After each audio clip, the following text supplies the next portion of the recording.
Assalamualaikum warahmatullahi wabarakatuh. Perkenalkan, nama saya Mira Amelia Aisyah dari Prodi Pendidikan Agama Islam semester 6. Di sini saya akan membahas materi yang berjudul dengan komponen-komponen yang ada pada kurikulum.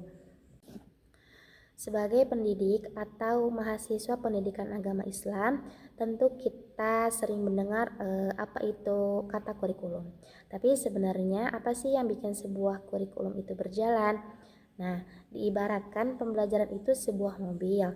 Nasib kurikulum ini seperti mesin dan onderdil yang saling menyambung. Maka jika salah satu hilang, tentu mobilnya tidak akan berjalan. Tentu si pembelajarannya pun tidak akan berjalan. Kurikulum bukan hanya sekedar tumpukan dokumen saja, melainkan adalah organisme hidup yang terdiri dari 4 komponen utama yang saling berkaitan satu sama lain.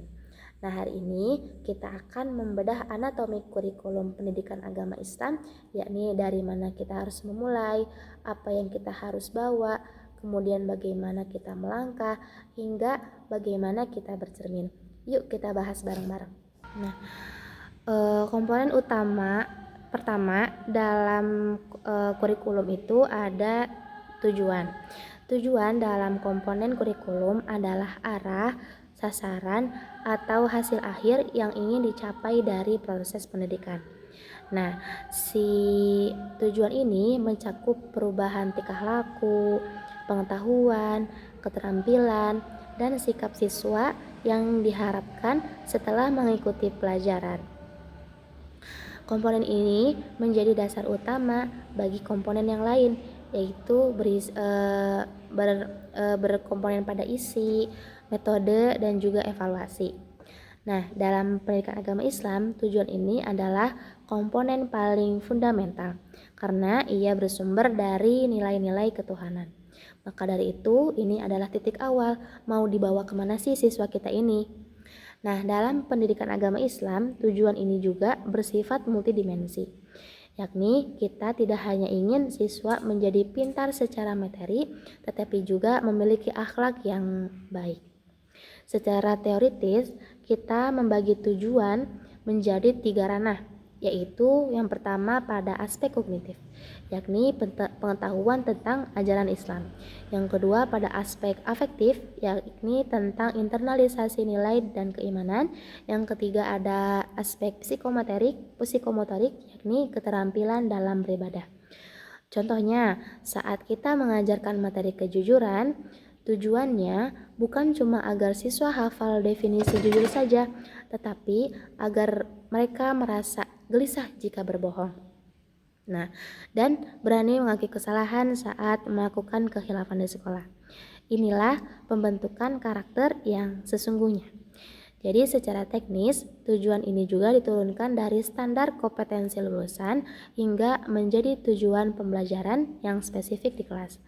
Jadi, jangan cuma fokus agar siswa mendapatkan nilai 100, tetapi juga dapat memastikan tujuan tersebut membentuk karakter siswa yang rahmatal lil alamin. Kemudian, yang kedua, dalam komponen kurikulum itu ada isi. Isi dalam komponen kurikulum adalah seperangkat bahan ajar, informasi, pengetahuan, keterampilan, dan nilai-nilai yang disusun secara sistematis untuk disampaikan kepada siswa dalam proses pembelajaran.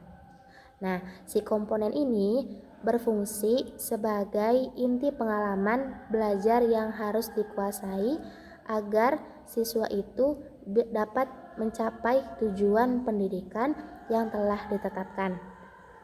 Nah, si materinya juga tidak boleh hanya sekedar bersifat hafalan tes klasik, melainkan kita juga harus bisa melakukan kontekstualisasi.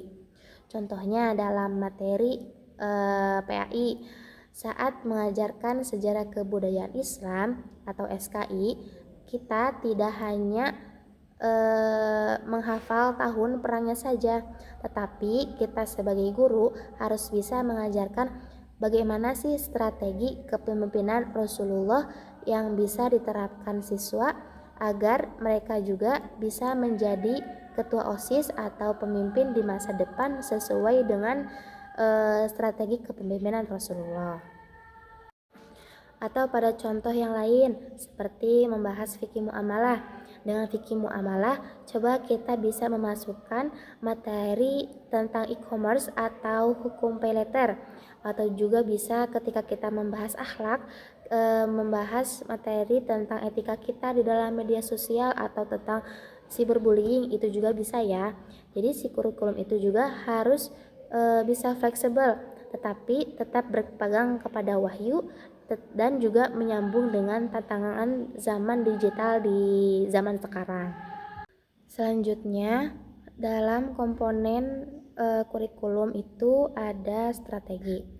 Strategi dalam komponen kurikulum adalah rencana, metode, pendekatan, dan rangkaian kegiatan yang dirancang untuk mengimplementasikan kurikulum agar mencapai tujuan pendidikan secara efektif. Hal ini mencakup bagaimana cara guru mengajar dan juga siswa belajar. Kemudian memastikan materi yang disampaikan dan juga dapat diserap oleh siswa dengan baik. Adapun ada 4 langkah dasar strategi pembelajaran yang harus dirumuskan oleh guru, yakni yang pertama penetapan tujuan pengajaran. Yang kedua ada penetapan sistem pendekatan pengajaran. Yang ketiga ada pemilihan metode, teknik, dan prosedur pembelajaran. Yang keempat ada penetapan kriteria keberhasilan. Lantas bagaimana cara materi tersebut tuh dapat disampaikan ke hati siswa? Nah, dalam era digital sekarang itu, guru pendidikan agama Islam itu harus bisa kreatif. Kita juga tidak bisa lagi hanya mengandalkan metode ceramah.